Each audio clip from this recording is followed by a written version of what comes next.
تو ایک دفعہ محمود غزنوی نے سلجوق سے پوچھا اگر مجھے تیری مدد کی ضرورت ہو تو کتنے آدمی پیش کر سکتے ہو؟ تو اس نے ایک تیر دیا، کہا یہ ایک تیر ہے میرا،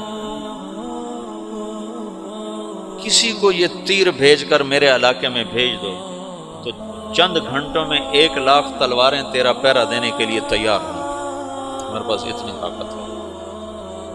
446 میں آ کر تغرل بیگ سلجوقی نے، سلجوق مسلمان ہوئے تھے محمود غزنوی کے دور میں، سلجوق ان کے بڑے کا نام تھا،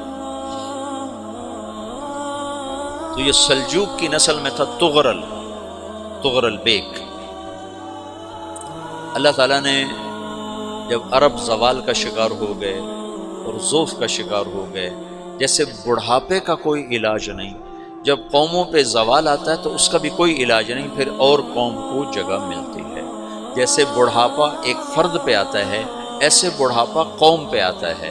قوم کا بڑھاپا جوانی میں نہیں لوٹ سکتا، جیسے فرد کا بڑھاپا جوانی کی طرف نہیں لوٹ سکتا، قوم کا بڑھاپا جوانی کی طرف نہیں لوٹ سکتا، کوئی علاج نہیں، نئی نسل کا آنا ہی علاج ہے۔ تو عرب دھل چکے تھے، 600 سال بہت ہوتے ہیں حکومت کو، اپنی صفات گم کر چکے تھے، اب نئے خون کی ضرورت تھی۔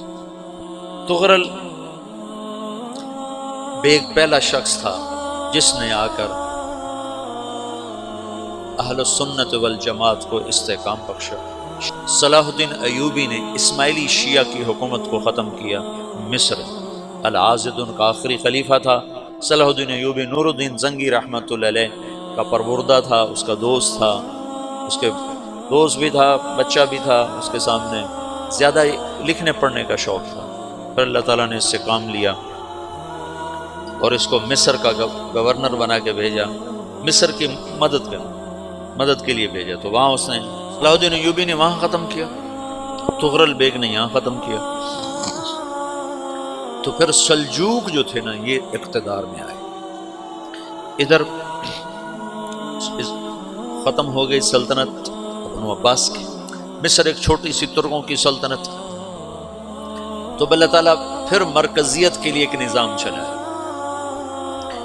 2 لشکر آپس میں لڑ رہے ہیں ایک میدان، ایک جنگلی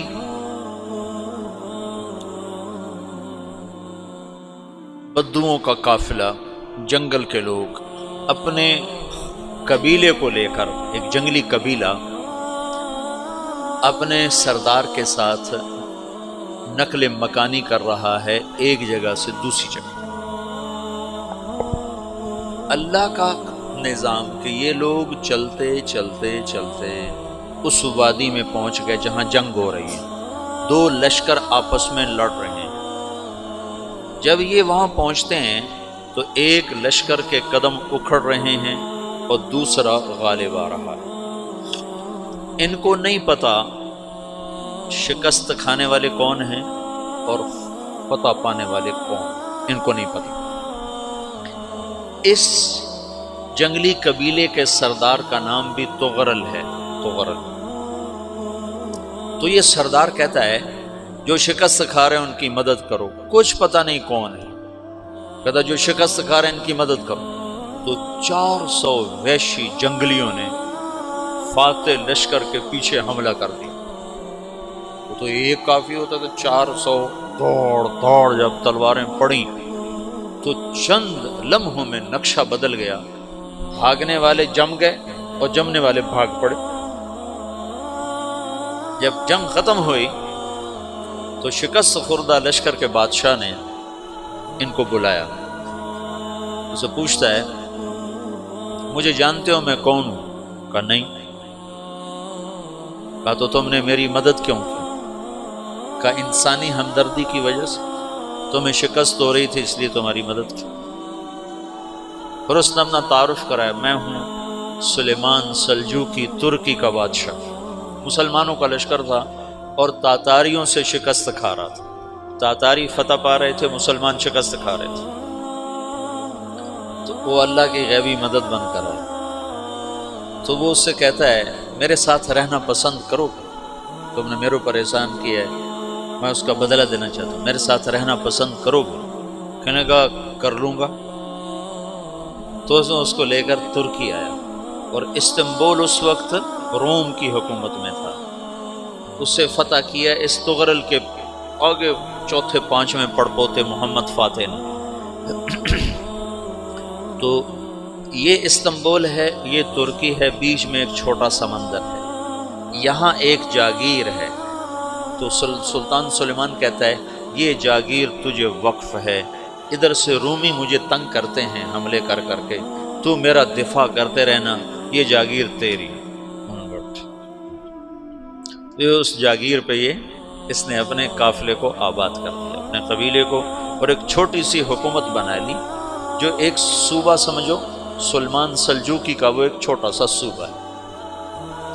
وہاں جب یہ رہ پڑا تو پھر یہ ایک شیخ کے بیت ہوتا ہے، وہاں شیخ طریقہ ہے، ان کے یہاں یہ بیت ہونے جاتا ہے، وہ اس کو رات اپنے پاس ٹھہراتا ہے، تو ایک کمرے میں ان کا خادم ٹھہراتا ہے۔ یہ جب کمرے میں جاتا ہے تو سامنے دیوار میں تاکچے پر قرآن پڑا ہوا ہے، تو یہ تغرل بیگ کہتا ہے یہ کیا ہے، یہ کیا ہے؟ تو وہ خادم کہتا ہے یہ کتاب اللہ ہے، قرآن ہے۔ اچھا، وہ اس کو وہاں چھوڑ کے باہر چلا جاتا ہے۔ وہ دیہاتی آدمی، جنگل کا رہنے والا، پہلی دفعہ زندگی میں قرآن دیکھا، وہ کہتا ہے یہ قرآن ہے، اللہ کی کتاب ہے، میں اللہ کی کتاب کے سامنے سو جاؤں، کتنی بے ادبی ہے۔ تو اس نے ایسے قرآن اٹھایا اور سر پہ رکھا اور کھڑا ہو گیا، ساری رات قرآن سر پہ رکھ کے کھڑا رہا۔ رات کے پچھلے پہر اس کو خواب آیا، کھڑے کھڑے اس نے دیکھا کہ اس کی پشت سے ایک چاند نکلا اور شیخ کی بیٹی کے سینے میں جا کے اتر گیا، پھر اس لڑکی کے سینے سے ایک درخت نکلا جو پھیلتے پھیلتے پھیلتے 3 بر اعظم پہ چھا گیا، افریقہ پر، یورپ پر، ایشیا۔ پھر اس کی آنکھ کھل گئی، وہ کھڑا ہوا ہے، تو اس نے صبح یہ خواب اپنے شیخ کو سنایا، تو انہوں نے اپنی بیٹی اس کے نکاح میں دی تھی۔ اس بیٹی سے ایک بچہ پیدا ہوا، تغرل بیگ نے اس کا نام رکھا عثمان۔